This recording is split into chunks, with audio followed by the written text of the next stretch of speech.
Hey guys, I'm Saurav. Welcome to the channel. This is part 2 of how to build a career as a photographer. A series where I talk to different professional photographers coming from different genres. Try to understand how did they build a successful career for themselves and how can you do the same. We have Sanket Kunthale, who is a professional product photographer, and Ashish Langde, who is a professional wedding photographer and filmmaker. In part 1, we talked about photography institutes, choosing a genre, and getting started with your career. If you haven't watched it yet, I would definitely recommend you to do so. Link will be in the description. If you're someone who is just getting started, I would recommend you to watch that video first and then watch this video. This is a continuation of part 1. In this video, we will be talking about money. How do you charge your clients? What factors to consider to decide how you should be pricing your services? How do you deal with competition? How do you stand out from the rest of the crowd? And at the end, to conclude both the parts, I will give you a roadmap to be a professional photographer and build a career from scratch. So don't forget to watch the video till the end. Without wasting any time, let's get started. Money is important, right? Especially when it comes to a full-time career. As a photographer, there is no fixed value that you can charge your clients. It depends on a lot of different factors, and everyone has a different way to go about it. Let's see what Sanket and Ashish has to say. Talking about money, how do you go about pricing? Question number 1. Question number 2, do you think it is important to know what the current market is like in terms of money? Like how much does a company pay product photographers usually to decide what pricing do you want to go for, or you have your own way of going about it? Okay. Answering your first question, this is the most asked question. Like in every photography workshop, everywhere people ask me, how should I charge my client? It's a it's a very good question and like very important question. So what I tell them is like, if I were not a photographer, if I were an engineer or I were a doctor, what salary would you expect at this period of time or at this age? Let's say if I was not a photographer, I would earn a lakh rupees for a month. Okay. So then if you work 20 days in a month, you are earning what? 5,000 per day. So that's your worth for a day. Okay. You get this amount, your worth for a day. Secondly, let's say you take up a project. The client wants 10 images and your expenses for those 10 images, expenses in the sense you buy a few props, or you buy a few ingredients, then you rent a few equipment, you rent studios, that becomes B. That's your expenses. Okay. You hire a stylist, you hire a retoucher, that's your expense. So your expense and your worth, A plus B, amount for those 10 shots is the minimum amount that you can charge your client. So good. On that, if you say that your efforts for a day are far better or your hard work is a lot, then you can charge the client over that as well. So A plus that becomes a C, your commission. Let's see your commission. So A plus B plus C divided by the number of shots is what you charge your client per shot. So that's a very basic structure of pricing. Now let's say I'm a fresher, but still I have a value, right? If I work somewhere for a day, I might at least get 1,000 rupees for a day for just investing my time or giving my services. So as a fresher, there is always some effort that will go into whatever photography or anything that is doing. So it makes no sense shooting anything for free of cost. Okay, because if you're shooting for free of cost, you are at loss because there are always the expenses that go in the shoot. And those expenses will come from your own pocket. The part C is very important here. It depends on the type of client. Let's say if I'm working with a local shop, the C will be minimum. If I'm working with a well-established client, the C will become like 5C or 10C maybe. Yes. Again, if the images that I deliver are going to be used only digitally, as only for Instagram or only for Facebook or only they are going to be on their website, then the C might be minimum. But if the client plans on putting a big billboards and they get printed everywhere, the amount C will have usage fees and it might differ. It will be 10x, 10C or 20C. But how we are pricing ourselves is, I think we are still not into a premium segment. I think we are somewhere in between. That is because we know that our work is good. But why we don't charge a premium rate as of now is because we don't get that many number of inquiries. So I feel your pricing should not be based on how much experience you have rather than how many inquiries you are getting. Let's say there is a date, let's say 1st December, and you get 2-3 inquiries for that particular date every year. Like, I don't think you are in a position to charge a premium rate if you want to survive. You have to find the sweet spot where you don't lose the lead, you convert the lead, and you still be able to make enough money. But if you are someone who gets 40 inquiries for that one day, set up a price point which is much, much, much higher, because out of those 40, there will be 3 to 4 people who would be interested. Both of them had very different answers. Sanket divides his pricing into 3 different factors, and those factors can change depending on the type of project, the type of client, the type of services you offer. Ashish, on the other hand, covers a very important point: sustainability. In order to have a full-time career, you need to think about money practically. If at a given period of time you are getting more number of clients, you have the flexibility to increase your charges. If the number of clients is lesser than usual, then you might have to decrease your charges. Your career is not going to be linear. It will have its ups, it will have its downs. Being flexible with your pricing will help you to cover your cost and still generate a profit even when the demand fluctuates. A simple example would be hotel bookings. During peak season, when the demand is high, they increase their prices. During off season, when the demand is low, they decrease their prices, which again attracts more customers. Both the times they are able to generate profit irrespective of the demand. The next point we are going to talk about is how do you deal with competition.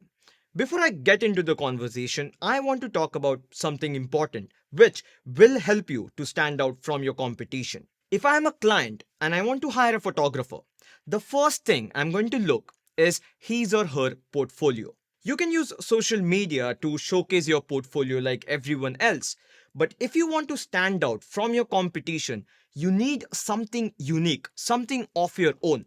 And that is where a website is a very good option. Not only is it unique to you, but it looks more professional. But the problem is, to build a website, you need to learn how to code, you need to learn how to design. Well, I don't have the time and energy to do that. And that is where the sponsors of today's video comes into the picture, Hostinger. With Hostinger, you will have your website up and running within minutes. Literally minutes, I am not kidding. When you open their website, you have 2 options. You can either use their pre-made templates. Let's go to photography and select this one. Once you select a template, you can customize everything, right from the colors being used, fonts, buttons, and animations. You want something different than the templates, something of your own? You have the AI website builder option. Simply type your brand name, select the type of website, and type what you want your website to be about. What pages would you like to include? You can also select a color palette maybe. Let's select a dark color palette. And boom, it will take a minute and your website is ready. Now for others to see your website, you need a domain. Don't worry, Hostinger will take care of that too. Link is in the description. There are different plans to choose from. I would recommend to get one which has a free domain with it. And for my subscribers, use the code Saurav to get an additional 10% discount. Thank you Hostinger for sponsoring the video. Let's continue the discussion.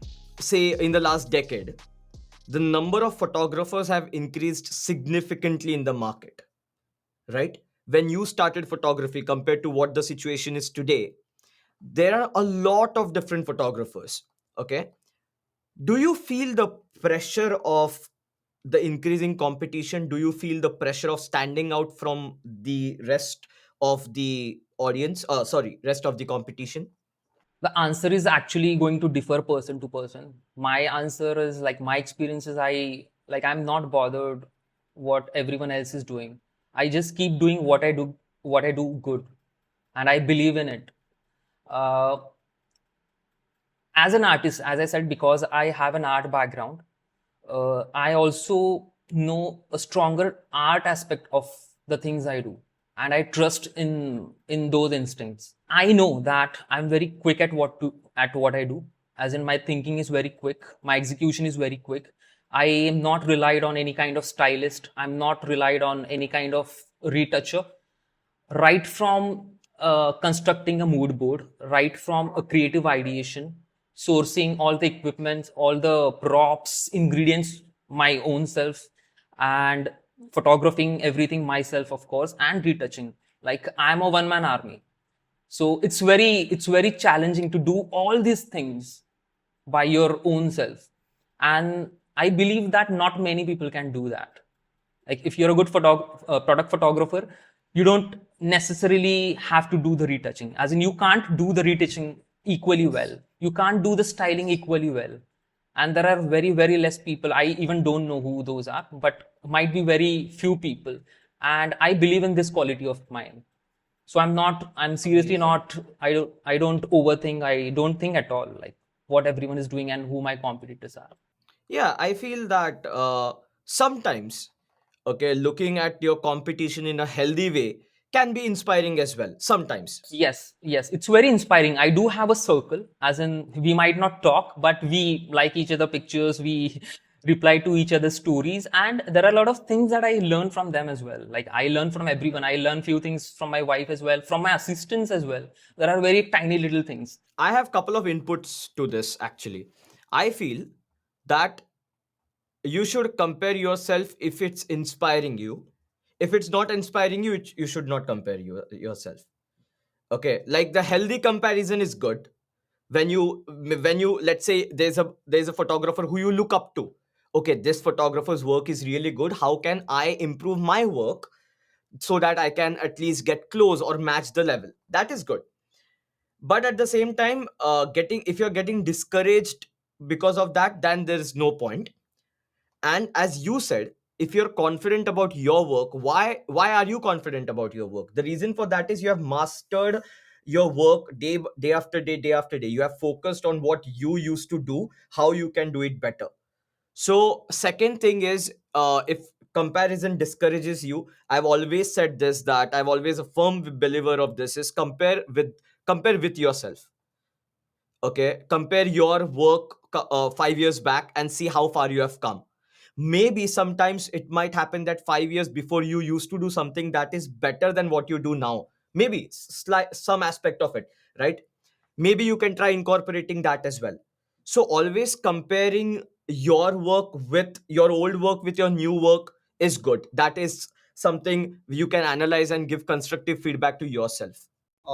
There was a time where I was in so much self doubt because whatever I wanted to do, whatever my goals were, the industry was going in a completely opposite direction. When we were trying to do more work on the low key or darker tones, or low key work, when we wanted to do more, introduce more low key work into the wedding industry, it completely jumped to a very brighter and lively look.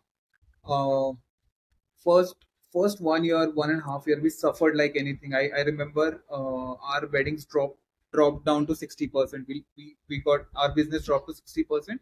But I felt that was the filtration we were going through. Like a lot of filtration were happening, and eventually now we see a lot of increase in a number of inquiries or clients that we get who are specifically coming to us for that specific look. Now that happened Right. because of the style which we built within the last 2-3 years. And those 2-3 years, though they were very stressful for us, now we are getting the benefits of doing that. So even though the market is so saturated, if you have a very distinctive style, you will get good work. And I think this is what we want to do even more. Like we want to stay in a space where we create those moody, dark, low key images, because it's difficult to achieve, especially in a wedding scene. It's not easy to produce low-key images. Yes. But with the kind of practice and effort Shubham and I have put into it, it barely takes us minutes to execute those results. Now, again, Right. why I'm explaining this is these things take time. If even though there are thousands of photographers out there, if you give yourself 1 year, 2 years to come to a point where you have a distinctive style and you produce images that only you can produce, then you don't have anything to worry about. But then if you're someone who jumps out of a chair looking at, oh my god, what is this picture on Instagram, I want to do the same exact thing, then you will fall in that big herd of sheep which just goes nowhere. Like, you are just part of that big pool of photographers, and Yeah. no longer different from somebody else who does a similar kind of work. Yes, absolutely. And the point is not to go against the trend. The Yeah, point is to, if you keep see, trend is something that will keep on changing. yeah, Point yeah, number one. yeah. Okay. So if you keep changing your style continuously based on the trend that's going on, how are you going to build on it? One common point in both the answers, which according to me is the most important takeaway from the video, is if you're confident about your work, about your style of photography that you have invested time in developing, you have nothing to worry about the competition. Yes, the number of photographers have increased, undoubtedly, but the number of clients have increased as well. There is a higher demand for photographers. Let me correct myself. There is a higher demand for good photographers. Your signature style is very important. Now, that doesn't mean you don't get out of your comfort zone, you don't experiment.